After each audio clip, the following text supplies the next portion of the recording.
What is going on, guys? This is Lior and welcome back to my channel. Now, in this video, what I thought I would talk about is probably one of the most frequently Googled questions in 22 so far, as in regard to real estate, and that is, will the housing market crash, right? I mean, so many people are probably searching that online. I've heard so many people talk about it to me on the phone, in person.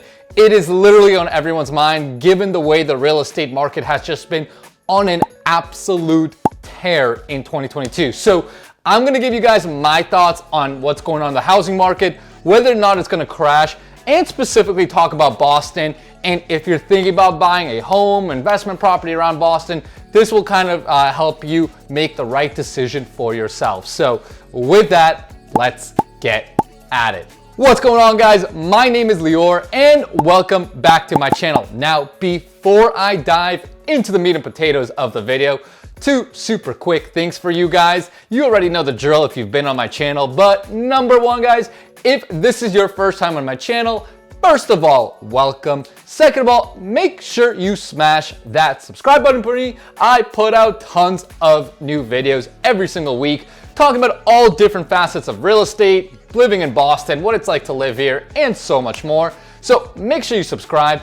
And number two, guys, if you're thinking about doing anything with real estate around the greater Boston area, I've had so many of you guys, literally unbelievable amount of you guys reach out to me these last few months. That's actually why I've been so busy and haven't been able to make as many videos, because I've just been so busy helping you guys out. But if you're thinking about doing anything with real estate around the Boston area, hit me up and me and my team will definitely help you out. So with that, let's get right into it. And again, probably the most commonly asked questions I get with new clients, new buyers I work with, even investors, right? I mean, this has just been on everyone's mind, right? I mean, the real estate market has just been on insane tear, right? I mean, things are literally selling for 5, 10, 15% over asking prices. I mean, it's literally commonplace to put out offers now $50,000 to $100,000, whether it's the suburbs and even the city, right? I mean, in COVID, the suburbs were obviously hot, but now the city, especially Boston, has rebounded like absolutely crazy, right? So there's a lot of activity going on in the city. So really all segments of the market have been so incredibly hot.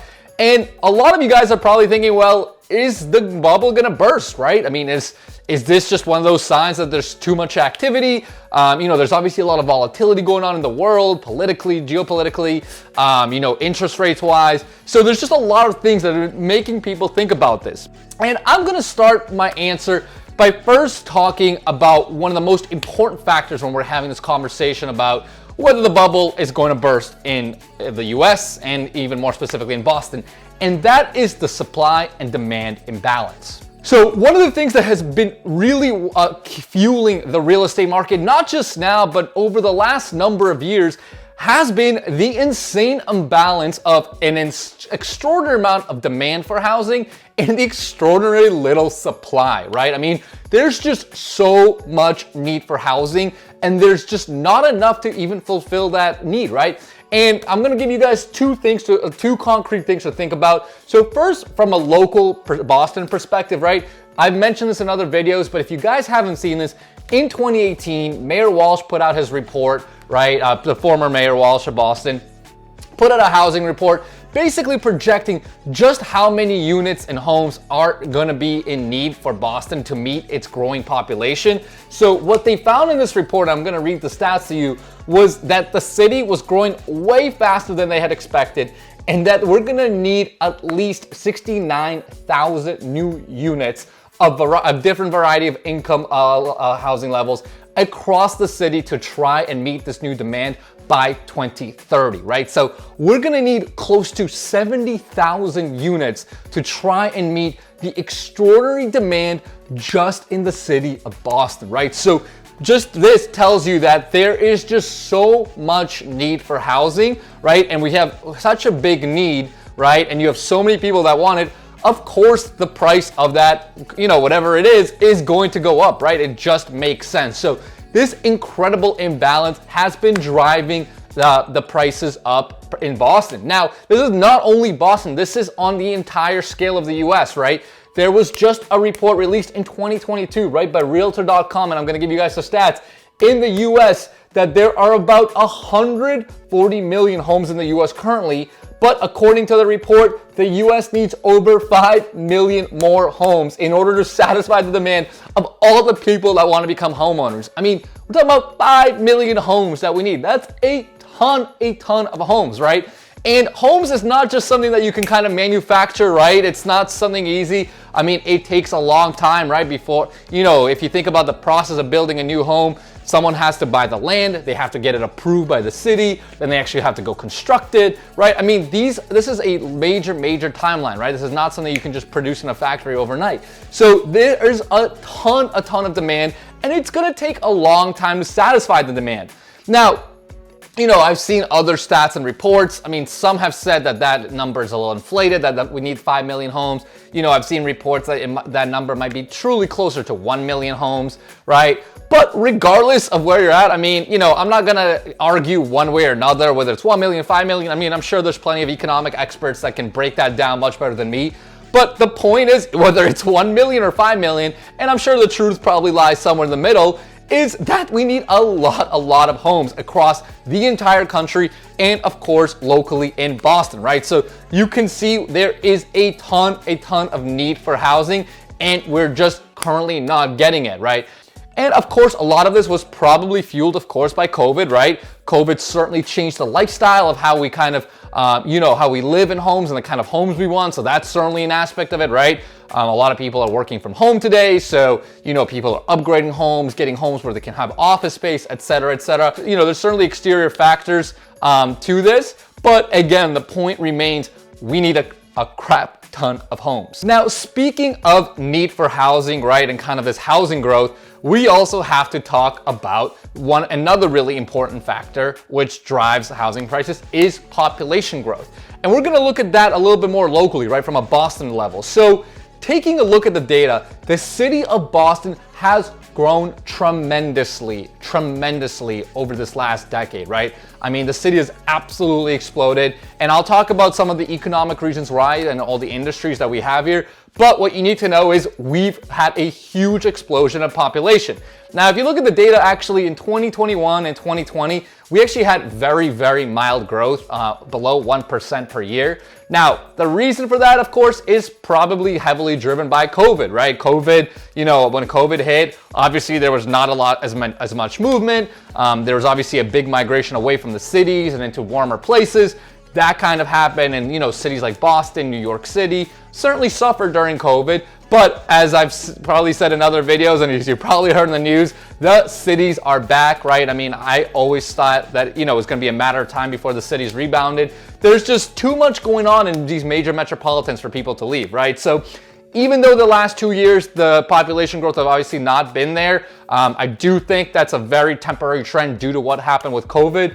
And with all the economic factors I'm going to talk about shortly, I do see the population of Boston continuing to grow, and so do other major reports, right? You can Google it for yourself, but most projections show Boston continuing to grow throughout this decade. Now, why am I so optimistic that Boston's going to continue to grow? Well, let's talk about the economic reasons, right? If you've seen my other videos, I've talked about some of these, but I think there's just way too much infrastructure, industry and infrastructure for here in order for Boston to just all of a sudden not be desirable, right? Because if you think about it, right, the greater Boston area, we have some of the best school systems on the entire planet, right? I mean, we got MIT, Harvard, BU, BC, Brandeis, Tufts, the UMass system. I'm sure I'm missing a couple of other schools too, Babson, and Wellesley College, right? I mean, I'm missing a ton of them. But the point is, we've got such a concentration of education here, and that's something that's just not really easy to get up and move, right? I mean, certainly online schooling is going to be a thing, but campus life is going to be campus life, and these schools are all rooted here. Now, besides the school systems, of course, the other big thing is hospital and the healthcare system, right? I mean, just think about all the infrastructure we currently have in Boston. Between the hospitals, the research centers, right? The medical schools. I mean, This is just rooted infrastructure that's in Boston, and it's just, quite frankly, very, very hard to replicate anywhere else. Of course, there are other medical centers across the country, but Boston is, of course, known to be one of the most world-renowned places for for medical care, research, and really that kind of also helps the life sciences industry, pharma and biotech, right? That's another major industry here. So all of these factors are all so deeply rooted in Boston that it's just hard to see Boston all of a sudden just going out of style, right? It's not gonna go out of demand tomorrow with all of this going on here. Now, besides these, kind of more core segments that Boston's always been known for, there's of course other booming industries here. Now we have high tech, right? I mean, there's a bunch of tech, there's a bunch of software here. We have advanced manufacturing coming in as well. Right, so there are other industries coming into the Boston area that are taking our local economy even further to the next step. And I've seen it even just from you guys, right? I mean, I've had people reach out to me from all over the country who are moving here for work, and it's really easy to see, right? I mean, there's just a lot of job opportunity. There's a lot of job growth going on here. There's many different types of industries, and it's likely going to stay that way for the foreseeable future. So I just gave you a ton of data, and I just spat out of you a bunch of different little thoughts that I had about why why I think the market is actually quite economically strong, the economic reasons why the housing market is likely going to continue to move forward. So let's talk about what does that actually mean for you, right? So let's say you're watching the video, you're contemplating potentially buying a home in the Boston area, or potentially buying an investment property, whatever it is, and you're like, well, okay, so is it worth for me to get into the market now, or is it actually going to crash? Am I going to lose my money? And again, my stance, I think, is pretty clear at this point. I think there's just too much going on here. And the economics are too much in favor of housing for there to really be any major correction in the foreseeable future.